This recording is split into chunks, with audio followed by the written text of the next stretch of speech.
Tanking in Throne of Liberty is not like many other MMOs out there. If you're used to a Holy Trinity system, you'll start tanking in Throne of Liberty and you'll be like, bro, what? This is not tanking. I feel where you're coming from. So in this video, I'm gonna teach you how to tank, as well as touch on some of the tropes that you might see from other games and explain the differences between that and Throne of Liberty. The goal for you by the end of this video is to have a better understanding of how to tank and have a better understanding of what to do when you are tanking. So first things first, let's choose which weapons you're gonna use. So you're almost all the time gonna take sword and shield as your first tanking weapon. The reason being is because it provides the most tank abilities that you would expect from an actual tank from any MMO, so you're most likely gonna take that. However, when you're using your second weapon, it could be a great sword. Now, this is something you're gonna be most used to if you play Final Fantasy XIV, you're playing Warrior. It's more of a selfish type of tank, where it's more about kind of you and your ability to survive.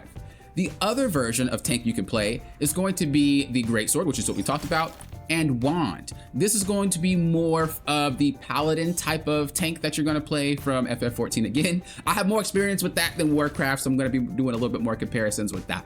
But this is gonna be more of the healing and the shielding for your entire team, rather than just like, I'm more focused on what I can do for myself. In terms of difficulty, Great Sword is probably the best secondary choice for you. Now, real quick, we're gonna briefly touch on skills. I'm not gonna say too much. I'm more of an advocate about having a good time. This channel is not the best in slot. This channel is not to be putting people down because they don't do what the absolute best thing is. I don't care. Have a good time, enjoy yourself. So I'm not gonna talk about my abilities extensively, but I do have one rule for abilities when you are playing tanks. You want to make sure that you have abilities that provide aggression. You wanna be able to keep that hate on top of your character. Now, a lot of the times I'll see tanks, especially newer tanks, whether you're a new player or you're just getting into it, and they don't have many, and they lose aggro like that.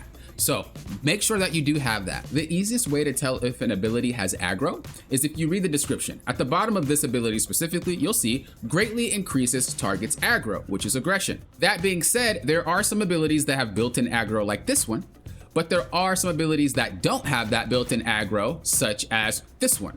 As you see, I decided to go for the aggro increase on this ability, even though its basic version doesn't provide any aggro at all. As I said before, pick what you think is cool, but really think about if you can incorporate any abilities that have aggro. Even if it's just a couple, it's better to have a couple than none. If you're playing without aggro generation and you're just like, well, I don't want that aggro generation on my abilities, or I'm not choosing the abilities that provide aggro, you're gonna run into a scenario where your teammates are gonna pump out way more damage than you, and they're gonna start acquiring that hate. The boss is going to chase them around, and it's just not a fun time. So as a tank, that's what you're going to have to do. This also means that you're not going to be able to choose some abilities because it doesn't fit the mold of what you're going for until you buff up your stats. Usually what I like to do once I get into a dungeon is I like to let the game kind of play out.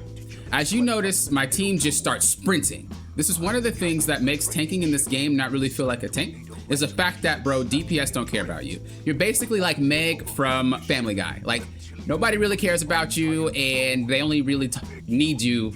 They only really want you when you're needed. So I just let them go. It's not, you don't want to get mad. You don't really be like, these guys keep doing whatever. Let them do what they want. When they get in trouble, they'll come back to you. But I don't really focus on trying to be the first one out. If you focus on that, you're going to be frustrated. I promise you. So let them do what they want to do, because you're going to see a lot of that. So we're just, tanking, and you see my teammates are taking aggro, but when you're playing a game like this, it's not your problem. Once they get in trouble, once they're like, oh, I'm being, I'm getting chased, they'll come to you. If they don't come to you, they'll die. You don't want to just run around and like have things just, you don't want to run around and just have a whole bunch of things chasing you, and it's just not a good time. So don't feel like you need to get all the monsters off of people. That's not how this game works, I promise you. Again, I'm letting them lead because, it's just not gonna happen. It's not designed for the tank to lead. FF14 is designed that way. You cannot just straight up run in there by yourself, you'll die. But in this game, they prioritize having higher stats. And so if you're strong, you can be strong. And it's not necessarily a bad thing. That's just the game that they designed it as. It's the same developers as Blade and Soul, and Blade and Soul functions the exact same way. So it's not a Throne of Liberty problem, it's a Blade and Soul design. It's a big difference. So again, you don't really care about what your teammates are doing. You don't have to run around and try to protect everyone. That's not really your go-to. That's not really your job. You're more of like a support character than you are a frontliner, so to speak. You're there to make sure that if someone's getting aggroed by a ton, you can kind of get it off of them. Sometimes you'll have damage boosting abilities if you want to take that. I'm more of a selfless tank, so I have a lot of things that will help them, such as the heal on my hotbar here. But for the most part, you just let them do what they want to do. This is what tanking is like in Throne of Liberty. And personally, tanking in this game feels a lot better if I'm just DPS and I'm beefy, because at least I do damage.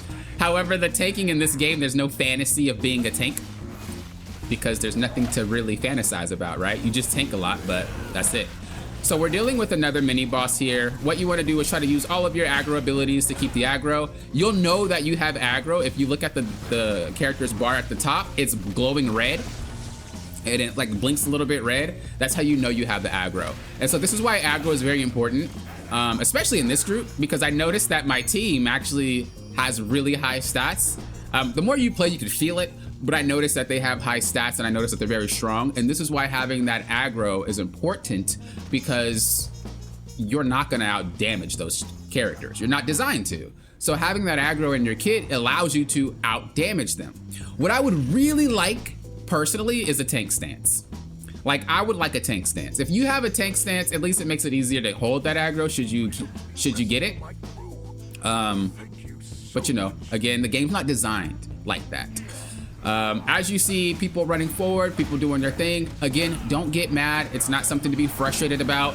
These are just people who play and like to speed run, and it's perfectly okay.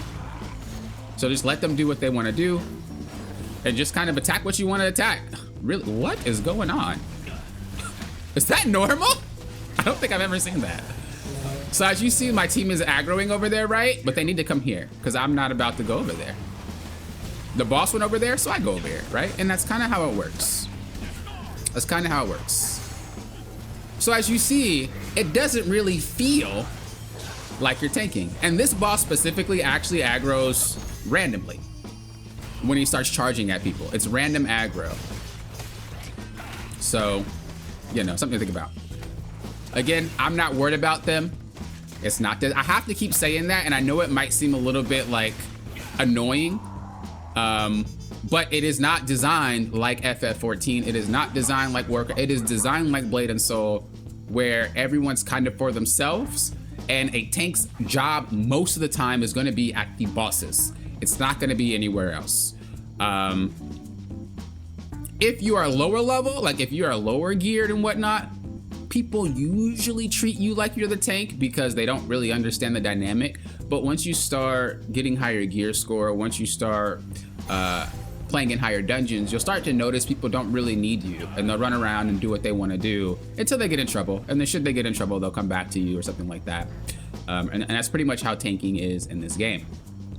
So we did just tank 2 mini bosses, right? And you'll notice nothing seemed to be any different than just running through the dungeon, right? So that's pretty much what you're looking forward to. Now, I'm not saying tanking isn't fun in this game, you know, but it's one of those roles where you have to find the enjoyment yourself. It is not a role that presents you with joy. It's one of those roles where it's like, what do you find fun about tanking in this game? And then you enjoy yourself that way. In FF14, again, I just played a lot of that, so I'm going to be comparing it to that.